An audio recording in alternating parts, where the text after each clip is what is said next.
Welcome to another edition of the Invisible Wheelchair Podcast. I'm Don Grodoff. Along with my wife Gina, we have a practice called Focused Healthy Family, helping families get past the behavior and anxiety issues naturally. We also produce the Invisible Wheelchair Podcast, where we are advocates for our own family and others dealing with OCD and anxiety. In the Invisible Wheelchair Podcast, we do interviews, provide resources, and information for treatment and support of OCD recovery. We also want to hear from you, your comments, and if you want to tell your story, we want to put it up on the podcast, on our Stories from the OCD side. Our goal in these podcasts is to raise awareness of and advocate for the recovery from Obsessive Compulsive Disorder, better known as OCD. Now, before we get to that podcast, let's hear about our sponsor. Today I'm here to talk about Q Science's sleep spray. Q Sciences has a number of different sprays. There's a melatonin sleep spray that contains melatonin, 5-HTP, and L-theanine. We've used other melatonin products to help our children with falling asleep. Melatonin is something that occurs naturally in our body that helps us quiet and calm down for sleep. And yet I really feel like I've seen a difference in the spray versus other products. Our youngest is here to talk about it. What things did you like better about the spray versus the other things? I don't like the chew tablets because they leave like a weird taste, and they're mainly like they also have like you get bits in your teeth. Okay, so Q Science's spray. It's a lot better, I'd say. The taste is pretty decent and it works well. Okay. I'm happy with the quality of these products and how they're helping our whole family. If you'd like to learn more, simply go to qsciences.focusedhealthyfamily.com. That's the letter Q, sciences.focusedhealthyfamily.com, or visit invisiblewheelchair.com and find out more information there. There are a lot of supplement products out there, yet you want one that's of good quality. Check out Q Sciences for your family. Now, let's get to that podcast.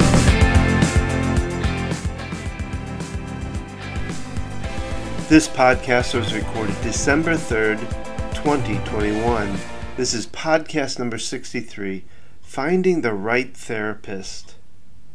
Now, this is airing the first part of January of 2022. And so, we make resolutions, we look at goals for the year, and if one of your goals is to actually get treatment, to find a therapist, to find a way out of OCD, or a way to find how to manage your OCD. Again, I go back to the fact that OCD is not a curable disorder, but a manageable disorder. You'll get to a place where it doesn't take over your life, where it doesn't run your life, and you'll be able to manage any of the quirky stuff that comes up around it. And I say quirky, that's probably not the best word for it, but I know, as an example, my own daughter, my oldest daughter, I have two daughters going through OCD. My oldest one, it still has some effect on her. It still throws out some triggers, but she now has the capability of knowing how to manage it, knowing that it is OCD and that she can handle it. So there is hope here. So to understand that there is hope, and the beginning of a new year when this is coming out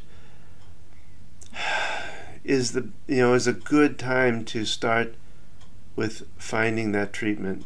So, a couple of thoughts on what you want to think about and do as far as finding a therapist. One, of course, you want to find one that fits you, that feels comfortable for you. And that was a difficult task, especially on the first time we went through it, is wanting to find one that fit our daughter, that fit our needs and her needs. The person that's suffering with it needs to have their needs met. And we were lucky enough to, within the time we started looking, as we found one. I know what happened for me, because I was the one that found her. When I read the information, and I think there was a recording on her site. It was Lori Howell, who's here in Charlotte. It resonated with me even, and the way we really found out was getting a consult with her, getting the first initial meeting with her. We were able to tell then that there was a fit, that she blended well with my daughter. Plus, in our particular case, and this is something you can look for, something that you're passionate about, they may be passionate about. In my daughter's case, Laurie loved dogs, and my daughter's a dog person. That's her path in career right now is in dogs. And so that was a very quick bond for them, because Laurie even brought in her dog in one of the therapy sessions that my daughter could meet and get to know and all that. So there was a bond there, and that really helped in her treatment, that they kind of were on the same wavelength, maybe you could say. And so I would tell you, my listeners, find one that fits for you. Don't be afraid to be able to say, no, I'm sorry, it doesn't feel right, and go to the next one. Get that first meeting. If it doesn't feel right, be able to move on to the next one. We're going to talk about what to ask in those meetings too in just a second here. The other thing to think about too, do you prefer online or in person? And we're going to talk about some different therapies that are both. So again, it's really a matter of finding one that fits for you, and it's not easy. You have to find a method to do that. And so a couple ways to do that. One, to get a local referral from your own doctor who may know somebody. And of course, going up to the IOCDF, the International OCD Foundation's website, iocdf.org, you can find a therapist there too. And most of the time, those therapists are very well qualified to handle your OCD. I'll talk about a couple other places in just a minute here, but I wanted to talk about, when you go there, again, you have the right to say no.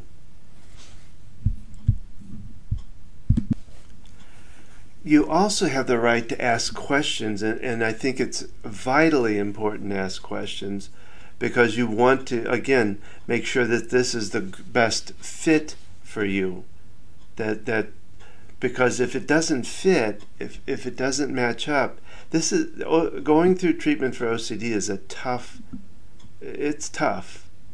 because the ERP is very methodical, and it's really triggering you and getting you through those triggers, and that can be very stressful, high anxiety, very tough to do, and you need somebody that understands what you're going through, understands ERP, understands ACT, understands things like that are vitally important. So some of the questions that you might want to ask, what are the techniques that you are trained in, that you do and use in your practice? And those techniques should include exposure response prevention therapy, or better known as a lot of times ERP therapy.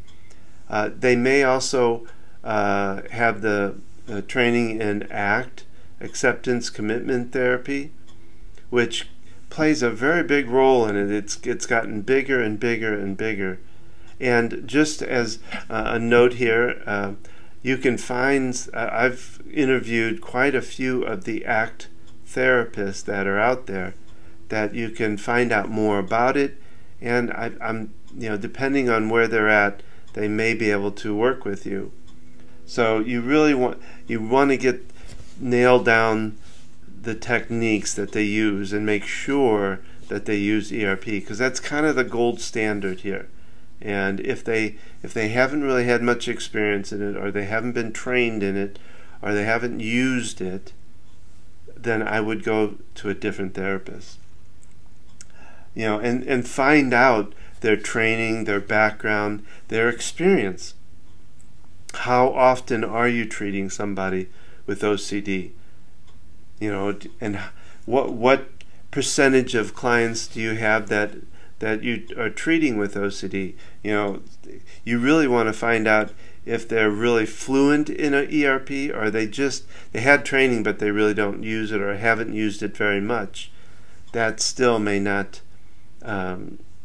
be helpful. You might want to understand, have they had OCD, or have they had it involved in their own family?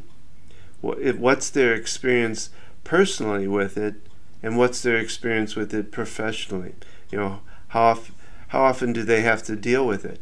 I've interviewed on this podcast a couple of therapists who actually have had OCD, that because they've been through OCD is the reason they became a therapist, or that they went into this practice. That's why I'm doing this podcast. That's why I try to help people with OCD myself, is because I've been through it with my kids. Not for myself, but with my kids. Now 2 times. 2 kids. So, and you can talk to them about, what do they find most important in the work they do with ERP and with OCD?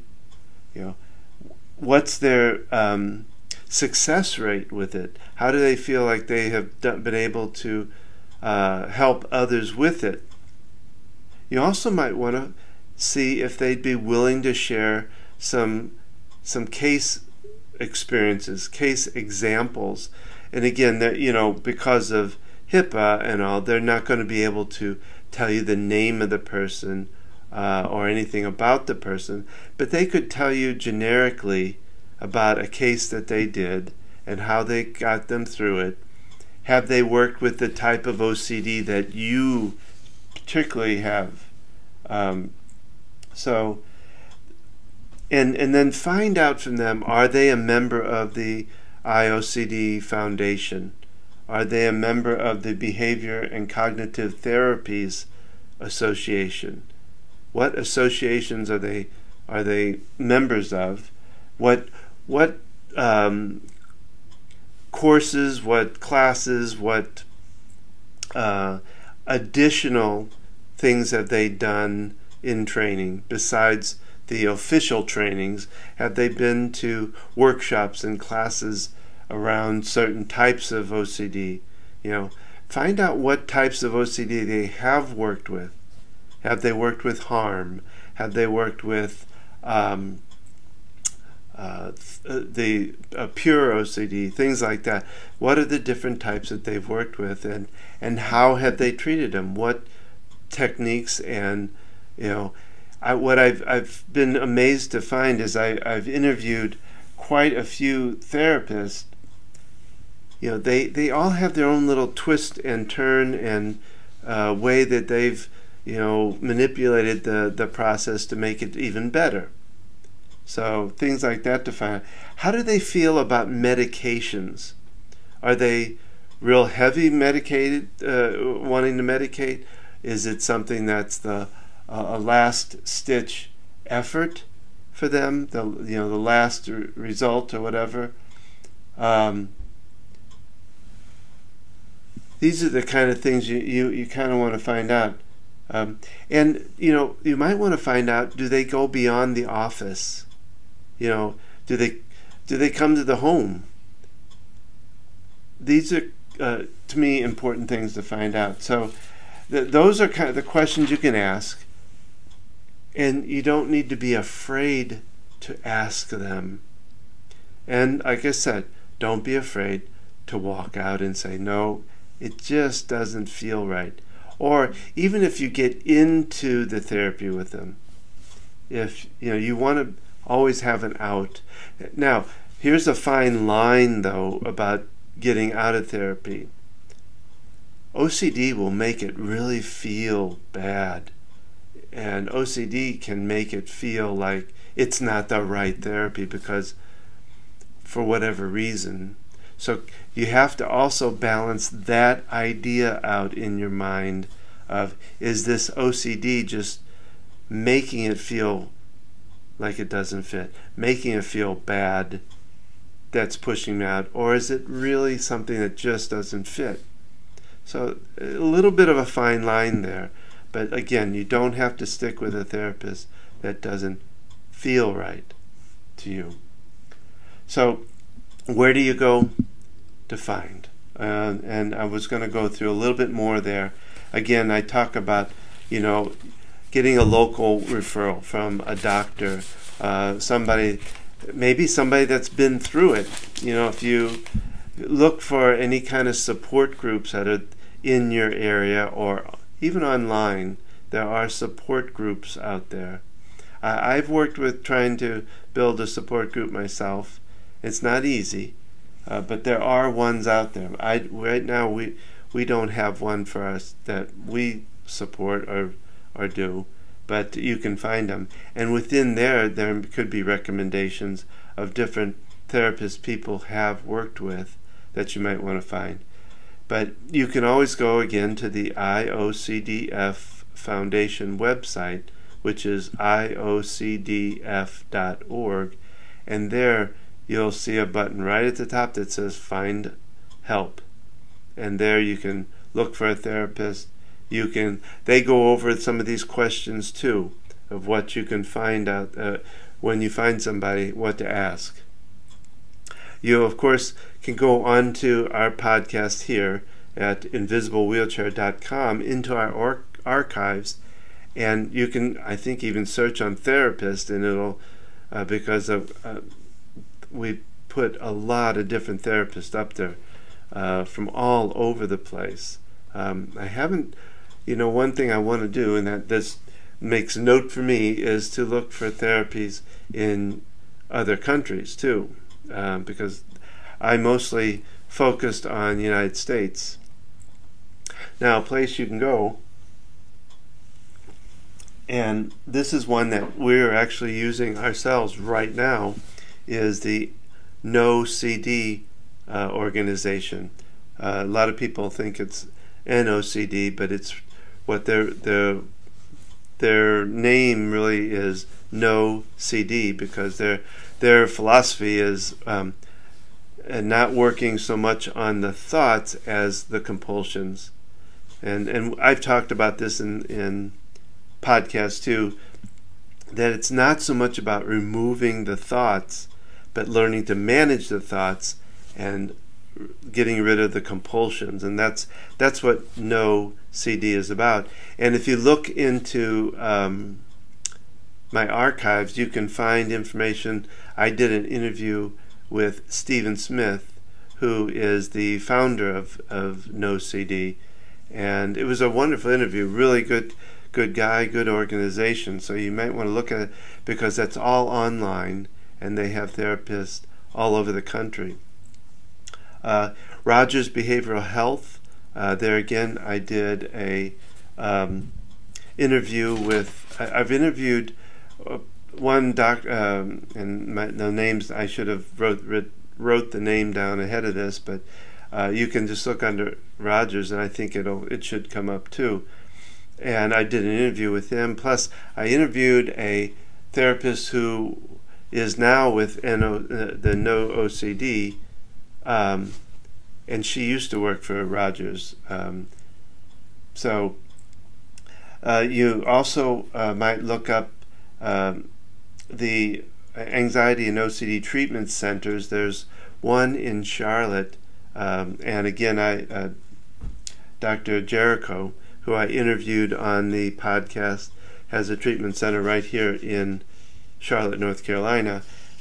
There's one, I believe, in Baltimore, but I could not, for some reason it was not coming up in my search again, but I'm almost positive that's where Dr. Hirschfield is in. There are a couple other places you might want to, there are actually 2 places in Florida. One is called Mending Fences. It's in Morriston, Florida. And then there's NBI, Neurobehavioral Institute, with Dr. Hoffman, who I interviewed too. Really cool person, neat institute down there. We are looking at that as a possibility ourselves. And they, I got to think about where they are. I want to say it's Melton, Florida, but there you can look up NBI, Neurobehavioral Institute in Florida, and you can find the information.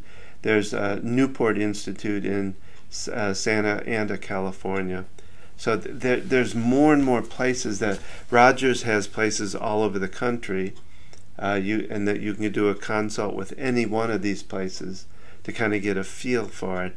And again, the same thing there. Ask the questions, get a feel for it before you make your decision. So I hope that helps you in understanding what to look for in finding and getting into a good treatment program. It's finding the right therapist, one that fits for you, one that can do the treatments that need to be done. Like I say, ERP is the gold standard and very important to do to make sure you get. I hope this has helped you.